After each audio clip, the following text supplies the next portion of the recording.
Ngā mihi o te wā. In today's headlines, the next round of TPP talks are heading to New Zealand. Negotiators in the Trans-Pacific Partnership will attend the 9-day meeting in Auckland at the beginning of December.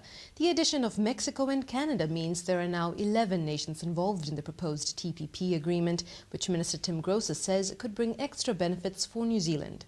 But if it is negotiated successfully, that covers another $1 billion of New Zealand exports. We would be delighted to be negotiating an individual FTA with either of these countries. There are calls for greater transparency about the implications of the proposed free trade agreement on New Zealand's autonomy. Law Professor Jane Kelsey wants proper cross-sector involvement. There are concerns about the investors' rights to sue, as we're seeing with the tobacco companies at present. So there'll be many different communities who will be saying that they're not convinced that this is in New Zealand's interests. Researchers at Canterbury University have developed a test to predict how well a child will be reading by the end of their first year at school. Pro-Vice-Chancellor Gail Gillan says it has a 92% accuracy rate. A child's ability to understand the sounds within words is a very powerful predictor. The screening test will identify those children who are at risk not only for dyslexia but for other types of reading difficulties.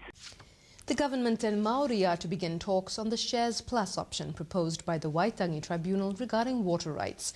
6 hui will be held involving iwi and hapu with a specific connection to the resources used by the energy SOEs. Affected iwi are invited to write to the government by October the 5th. Meanwhile, the Maori Party's Dr. Peter Sharples says differing opinions within Maoridom on water rights are to be expected. We're many things, and we can't be expected to all have the same aspirations, dreams, and reasons for doing things. Defence Force personnel are getting a pay rise for the first time in 4 years, but those living in defence accommodation will also face a rent hike.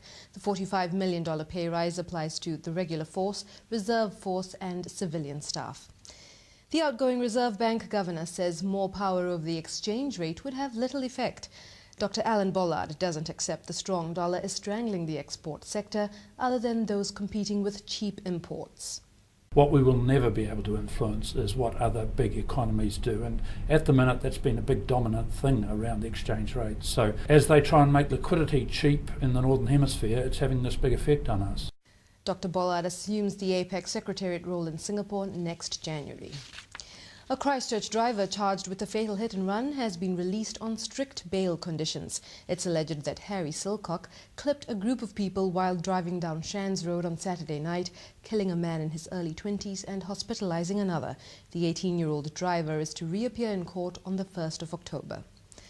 The Prime Minister continues to reject calls for John Banks' dismissal over his mayoral campaign actions. Mr. John Key says he doesn't plan to read the police report on his donations funding and denies he's supporting the Epsom MP merely for his vote.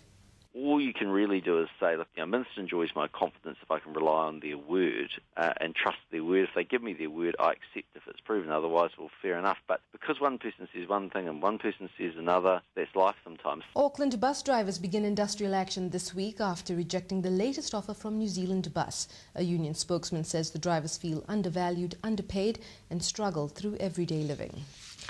Overseas, anti-Western demonstrations are continuing around the world in protest at the amateur US-made film Innocence of Muslims.